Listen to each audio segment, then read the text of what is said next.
پہاڑی زبان میں اپڈیٹ سنیے۔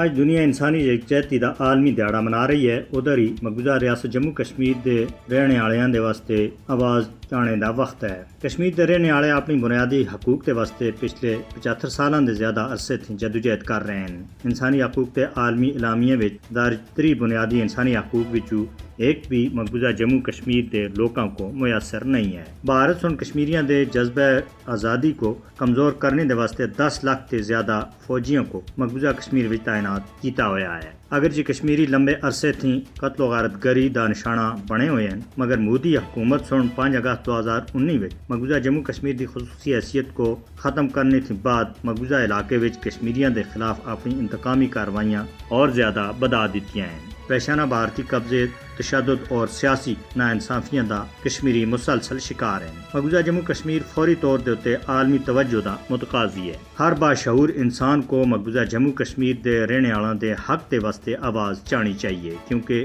مظلوم اور محکوم کشمیریاں دی حمایت انسانیت دی حمایت کرنا ہے۔ دنیا کو اقوام متحدہ دی طرف تے تسلیم کیتا ہویا کشمیریاں دے حق خود ارادیت دی جدوجہد دی حمایت اور مودی کو مقبوضہ علاقے وچ جنگی جرائم دے واسطے قانون دے کٹہرے وچ کھڑا کرنا چاہیے۔